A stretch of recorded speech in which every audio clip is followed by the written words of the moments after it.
Dear students, welcome to our next video lecture on chemical thermodynamics.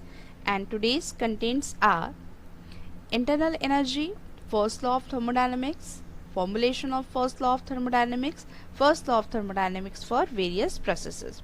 तो आज का हमारा ये 5th वीडियो लेक्चर है और ये जो टॉपिक्स आज हम लोग कवर करने वाले हैं इसका बेसिक आपको प्रीवियस लेक्चर्स में मिलेगा। तो जब तक कि आपने फर्स्ट टू फोर्थ लेक्चर अगर हमारे नहीं देखे हैं और आप डायरेक्टली फिफ्थ लेक्चर देख रहे हो तो आपको कुछ भी समझ में नहीं आएगा जब तक आप वो लेक्चर्स नहीं देख लेते हैं। तो आप पहले उसके पूरे कॉन्सेप्ट क्लियर करेंगे, बेसिक कवर करेंगे और उसके बाद ही आप इस टॉपिक को कवर करेंगे।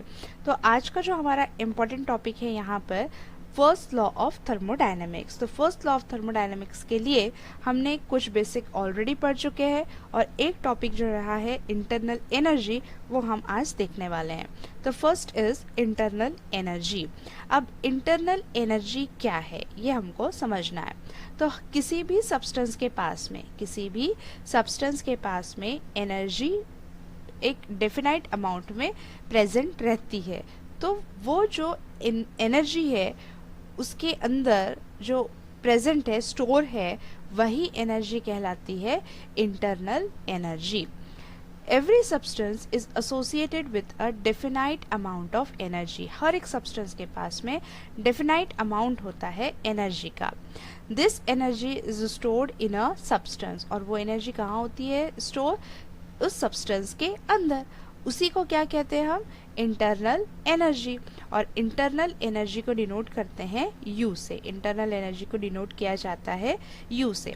अब जो हम कह रहे हैं कि इंटरनल एनर्जी है किसी भी सब्सटेंस के पास में, तो वो ऑल काइंड ऑफ एनर्जी होती है। मतलब वो एनर्जी पोटेंशियल एनर्जी भी हो सकती है और काइनेटिक एनर्जी भी हो सकती है। तो internal energy it is the sum of kinetic energy and potential energy of the molecule in the system. जो सिस्टम होता है जिस पे हम वर्क कर रहे हैं उसके अंदर potential energy and kinetic energy दोनों भी है और दोनों को कंबाइन करके ही हम निकालते हैं इंटरनल एनर्जी। अब देखें, जैसे हम एग्जाम्पल लेते हैं, हम लोग थर्मोडायनामिक्स पढ़ रहे हैं तो गैसियस मॉलिक्यूल के बारे में स्टडी कर रहे हैं। तो यहाँ पर हम एक कंसिडर करते हैं कि सिलेंडर है, सिलेंडर के अंदर गैस मॉलिक्यूल है और उसको हमने इस तरीके से, जैसे हम हमेशा करते हैं, इसको इनक्लोज करके रखा हुआ है। अब हमने इसको एज इट इज़ रहने दिए, मतलब हम कहते हैं इसको थर्मोडायनामिक इक्विलिब्रियम स्टेट में है, ये मूव नहीं कर रहा है, ये एज इट इज़ है। तो ये इसके पास में जो एनर्जी है हम कह रहे हैं कि this is a potential energy क्योंकि मूव नहीं कर रहा है। लेकिन अगर हम इसमें और ऑब्जर्वेशन करें तो ये जो है ये इसमें क्या है? गैस है। जो गैस के मॉलिक्यूल्स जो है ये मोशन में रहते हैं, ये तो हलेंगे डुलेंगे ना, इनका मोशन तो शुरू रहेगा अंदर। तो इसके अंदर एनर्जी कौन सी होगी? Kinetic energy. मतलब ये सिस्टम में दोनों टाइप की एनर्जी है, पोटेंशियल एनर्जी भी है और काइनेटिक एनर्जी भी है। और इसी को सम करते हैं जब दोनों टाइप की एनर्जी है, हर टाइप की एनर्जी इसके अंदर प्रेजेंट है, तो इसी को हम कहते हैं इस सिस्टम की इंटरनल एनर्जी। तो internal energy is the sum of kinetic energy and potential energy of the molecules in the system. इसको लिखेंगे हम total internal energy U total is equals to potential energy plus kinetic energy. It is the state function. अब हमने वही बताया, basic हमको पढ़ा हुआ है तो हमको ध्यान में आएगा कि स्टेट फंक्शन थर्मोडायनामिक की ऐसी प्रॉपर्टी जो इनिशियल एंड फाइनल स्टेट पे डिपेंड करती है, not depend on the path followed by the system. जो वो सिस्टम एक इक्विलिब्रियम स्टेट से अनदर इक्विलिब्रियम स्टेट में पहुंच रहा है, लेकिन वो किस पाथ से होकर गुजर रहा है उससे कोई लेना देना नहीं है। तो ये अगर आपका बेसिक क्लियर है तो आपको इजीली समझ में आ जाएगा। एंड एन एक्सटेंसिव प्रॉपर्टी, ये भी हम ऑलरेडी देख चुके हैं। Extensive property means additive property. Additive मतलब जो अमाउंट ऑफ सब्सटेंस पर डिपेंड करता है कि जितना अमाउंट बढ़ेगा उतनी ही जो इंटरनल एनर्जी है वो इंक्रीज होगी। जैसे कि अगर हमने यहाँ पर जो मॉलिक्यूल्स लिए हैं, नंबर ऑफ गैस मॉलिक्यूल्स लिए हैं, अगर यहाँ पर 1 मोल गैस है और दूसरे सिलेंडर में अगर हम ले रहे हैं यहाँ पर नंबर ऑफ मोल्स हमने यहाँ पर 3 मोल्स गैस ले लिए, तो नंबर ऑफ मोल्स जितने इंक्रीज होंगे मतलब नंबर ऑफ जो गैस के अमाउंट है वो उतना ज़्यादा इंक्रीज होगा। तो जितना ज़्यादा अमाउंट होगा उतनी ज़्यादा एनर्जी प्रेजेंट होगी।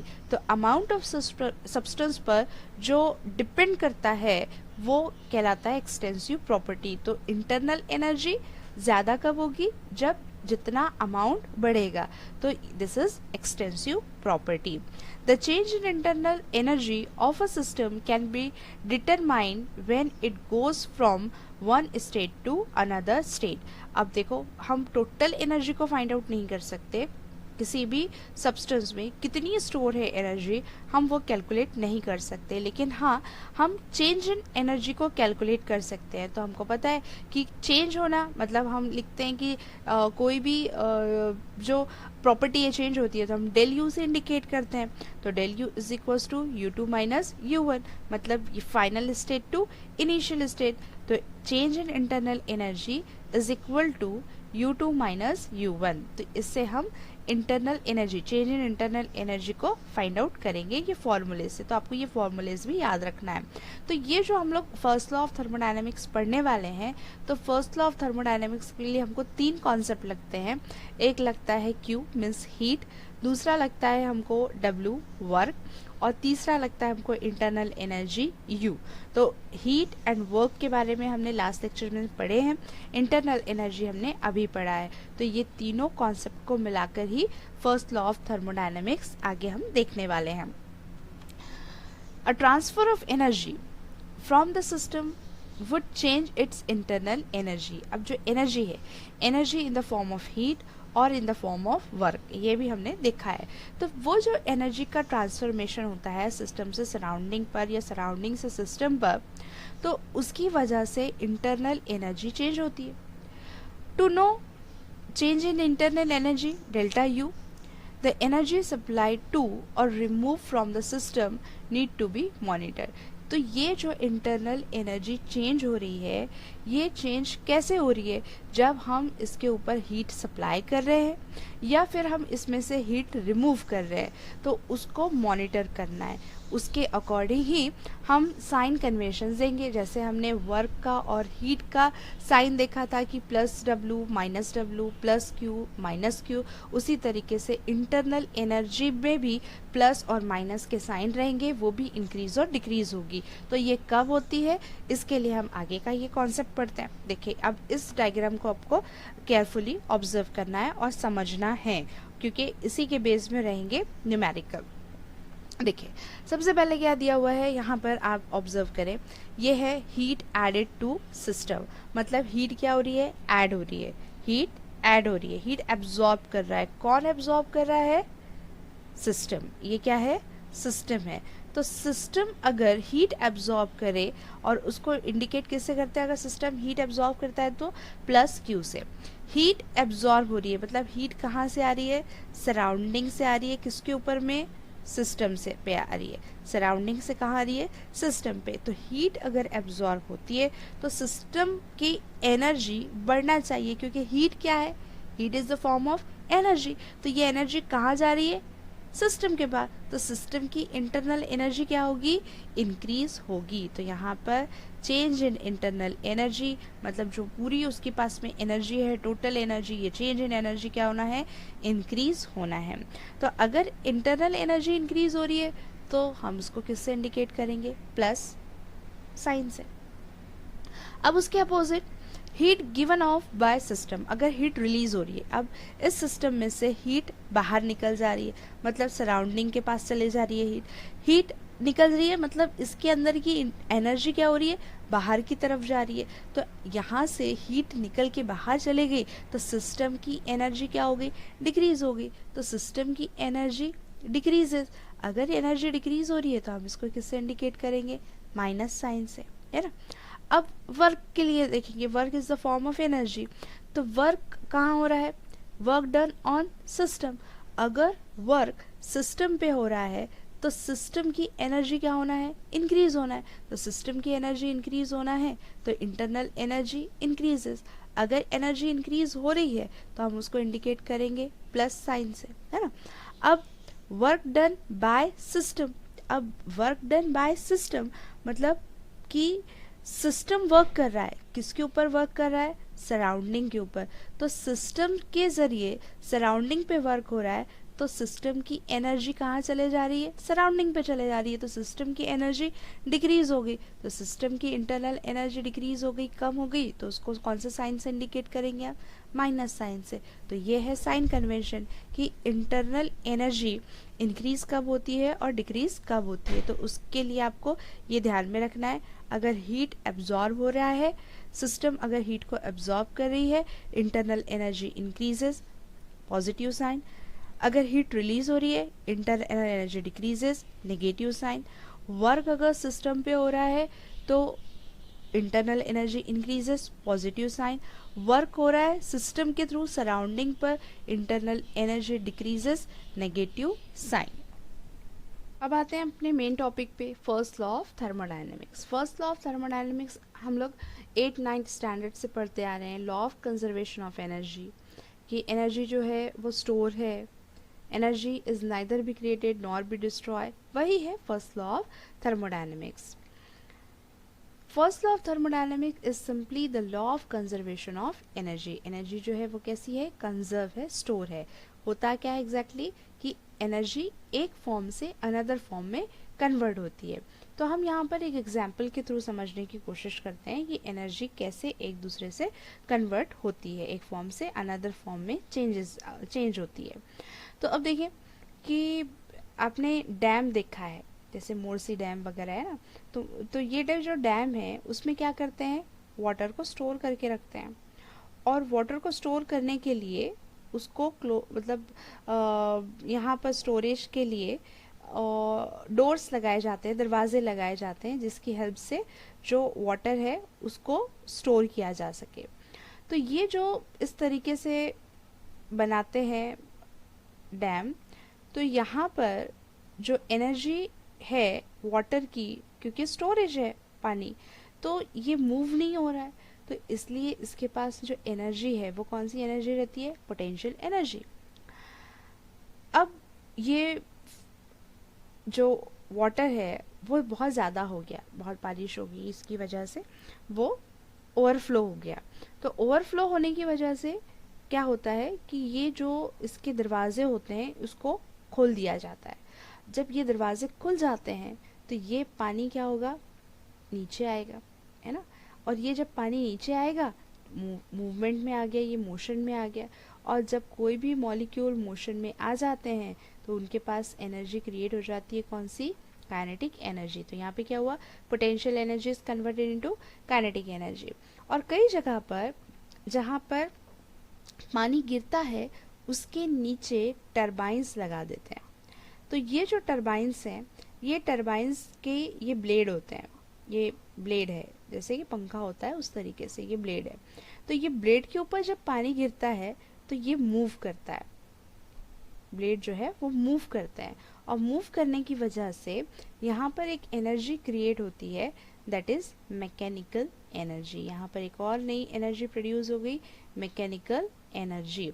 और जब मैकेनिकल एनर्जी प्रोड्यूस हुई तो यहाँ पर ये जो टरबाइंस है, ये टरबाइंस अटैच होते हैं with the help of generator. यहाँ पे लगा होता है जनरेटर, और ये जनरेटर इस मैकेनिकल एनर्जी को कन्वर्ट कर देता है इलेक्ट्रिकल एनर्जी में। तो आपने सुना होगा पानी से इलेक्ट्रिसिटी तैयार करना, है ना। तो ये इतनी स्टेप होती है कि पोटेंशियल एनर्जी पहले kinetic energy, kinetic energy mechanical, mechanical से इलेक्ट्रिकल एनर्जी। तो यहाँ पे क्या हो रहा है, एक एनर्जी जो है वो दूसरे एनर्जी में कन्वर्ट हो रही है। तो this is the first law of thermodynamics. तो according to this law, the total energy of a system and its surrounding remains constant when the system changes from initial state to final state। जो system है वो change हो रहा है, एक state से another state में वो चेंज हो जा रहा है, लेकिन पूरे टाइम पर जो सिस्टम और सराउंडिंग है उसकी एनर्जी तो कांस्टेंट रह रही है, चेंज नहीं हो रही है। एनर्जी कैसी है, सेम है, सिर्फ वो एक फॉर्म से अनदर फॉर्म में चेंज हो रही है। This law is stated in different ways इसको अलग अलग तरीके से बताया गया है, law of conservation of energy, लेकिन सबकी जो मीनिंग है वो एक ही निकलती है, but the meaning of all the statement is same. क्या है कि एनर्जी जो है वो कंजर्व है, that the energy is conserve in all the changes, जितने भी चेंजेस अगर होते हैं तो एनर्जी सेम होती है, और हम उसको कितने भी अलग अलग तरीके से हम उसको बता क्यों ना दें। तो यहाँ पर हम कुछ जो स्टेटमेंट्स हैं उनको देखने वाले हैं। सबसे पहला जो हम बार बार हमने पढ़ चुके हैं कि energy can neither be created nor be destroyed although it may be converted from one form to another. तो एनर्जी ना हम क्रिएट कर सकते हैं ना डिस्ट्रॉय कर सकते हैं, बल्कि क्या होता है एक फॉर्म से अनदर फॉर्म में कन्वर्ट हो जाती है। Total energy of an isolated system remains constant. Isolated system, अब हमने सिस्टम के 3 टाइप्स देखे थे, ओपन, क्लोज एंड आइसोलेटेड। तो आइसोलेटेड सिस्टम में हमने एग्जाम्पल लिया था किसका, थर्मोफ्लास्क का, इंसुलेटेड कंटेनर का। ये इंसुलेटेड कंटेनर है, थर्मोफ्लास्क है, इसके अंदर अगर हम कोई मैटर ले रहे हैं, कोई भी चीज़ अगर हम यहाँ पे रख रहे हैं, तो इसके अंदर जो एनर्जी है तो ये सिस्टम से सराउंडिंग में नहीं जाने वाली है, सराउंडिंग से सिस्टम में नहीं आने वाली है। तो इसकी जो एनर्जी है वो क्या रहने वाली है, कांस्टेंट रहने वाली है। तो यही कह रहा है कि total energy of an isolated system, अगर ऐसा आइसोलेटेड सिस्टम है तो उसकी एनर्जी कांस्टेंट रहेगी। Total energy of the universe remains constant, और पूरी दुनिया की जो एनर्जी है वो भी क्या रहना है, कांस्टेंट रहना है, क्योंकि हमने कहा कि system plus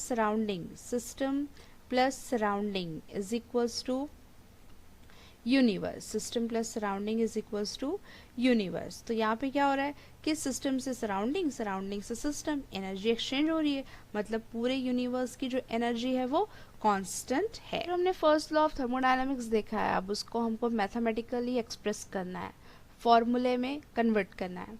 formulation of first law of thermodynamics की, फर्स्ट लॉ ऑफ थर्मोडायनेमिक्स का फॉर्मूला क्या है, a system exchange energy with its surrounding either by transfer of heat और by doing work.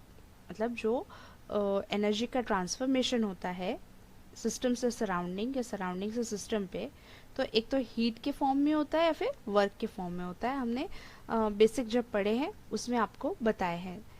As energy supplied to the system increases its internal energy, अब हमने internal energy पढ़ा है कि अगर कोई सिस्टम है, सपोज यहाँ पे कोई हम सिस्टम ले रहे हैं और इस सिस्टम को हमने हीट सप्लाई किए, क्या किया हमने, हीट सप्लाई किए, तो ये हीट जो हम सप्लाई कर रहे हैं सिस्टम के ऊपर, तो सिस्टम की एनर्जी क्या होगी, internal energy denoted by you, internal energy increase हो रही, क्योंकि एनर्जी कहाँ जा रही है, सिस्टम के अंदर, तो सिस्टम की एनर्जी इंक्रीज होगी।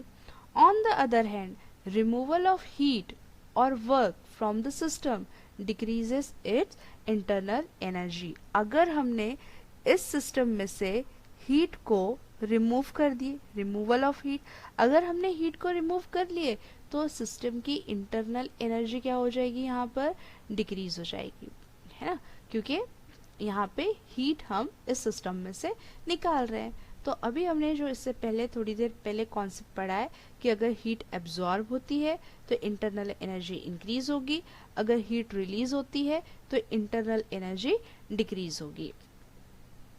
सपोज करते हैं a quantity of heat is supplied to the system, कि हमने किसी सिस्टम पर क्या कर रहे हैं, हम हीट सप्लाई कर रहे हैं, मतलब प्लस क्यू हीट सप्लाई कर रहे हैं to the system, and that an amount of work is done on the system. जब हीट इसके ऊपर सप्लाई हो रही है तो वर्क किसके ऊपर हो रहा है, सिस्टम पर, तो सिस्टम पे वर्क हो रहा है, मतलब plus W bye the surrounding, किसके थ्रू हो रहा है, सराउंडिंग, क्योंकि इसके आसपास में क्या है, सराउंडिंग है, तो सराउंडिंग से वर्क किसके ऊपर हो रहा है, सिस्टम के ऊपर।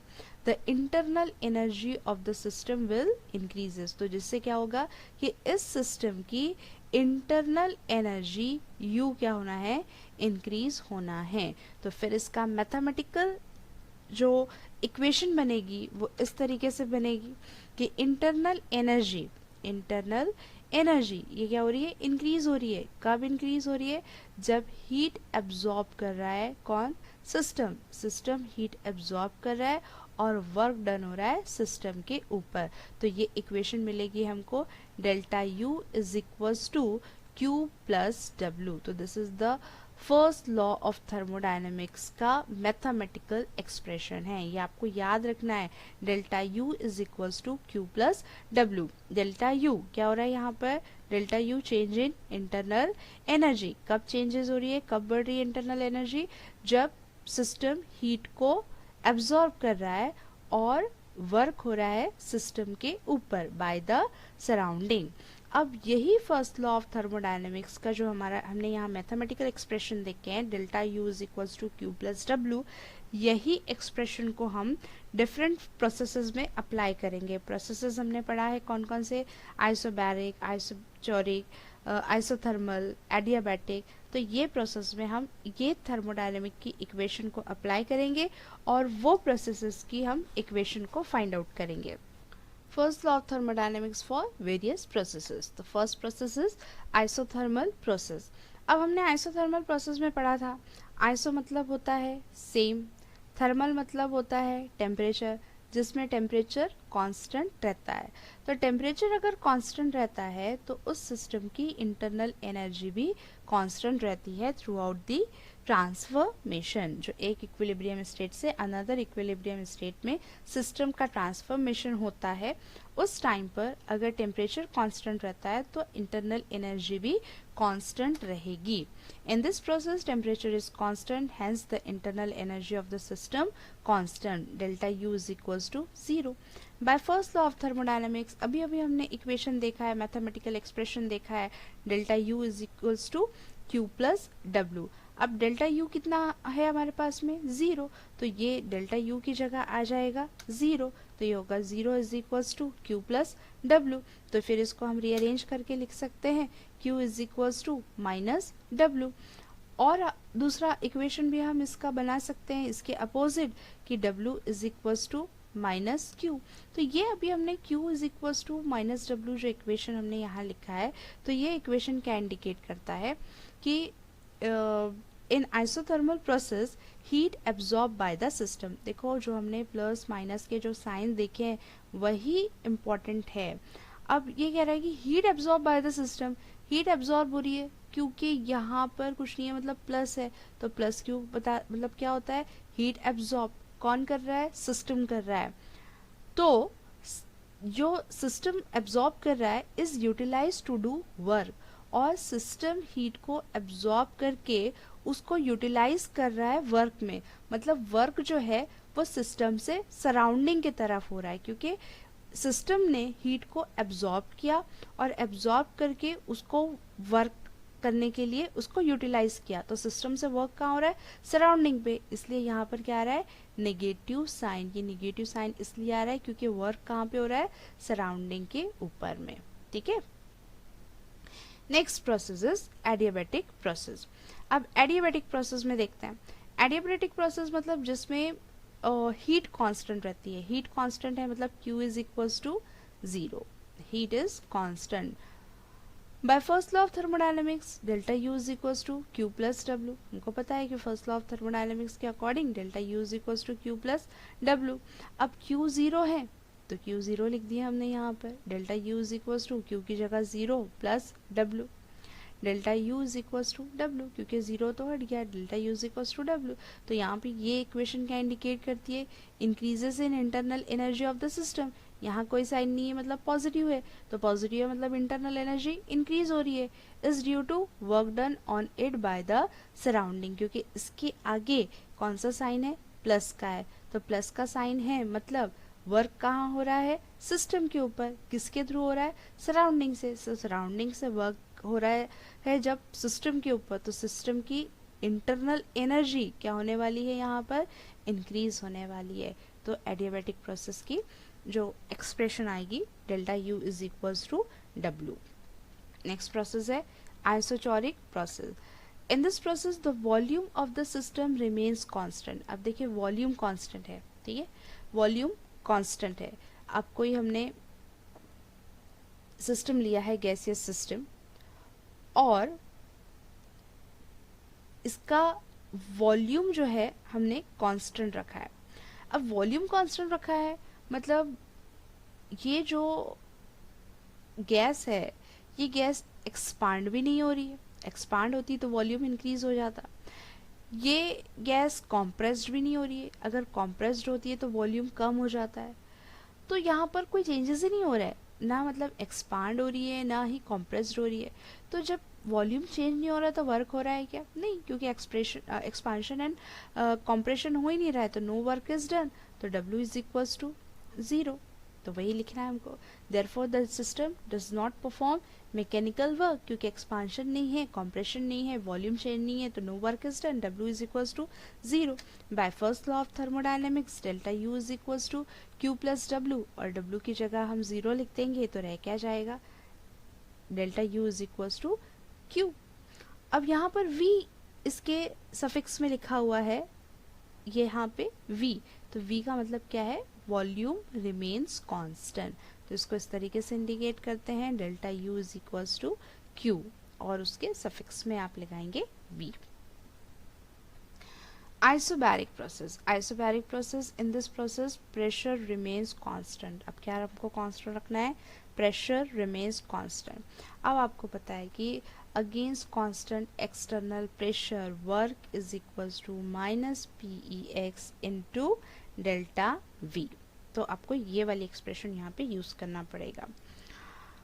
Hence the system perform the work, क्योंकि परफॉर्म कर रहा है वर्क, अगेंस्ट जाके मतलब कांस्टेंट प्रेशर जो लग रहा है उसके अगेंस्ट जाके वर्क हो रहा है, एक्सपांशन हो रहा है ड्यू टू वॉल्यूम चेंज, और जिसकी वजह से वॉल्यूम चेंज हो रहा है डेल्टा V, मतलब work is done.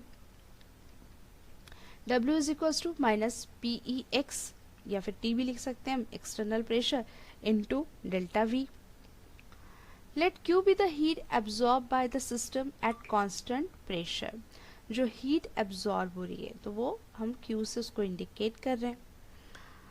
Bye first law of thermodynamics, अब फर्स्ट लॉ ऑफ थर्मोडायनेमिक्स क्या कहता है? Delta U is equals to Q plus W।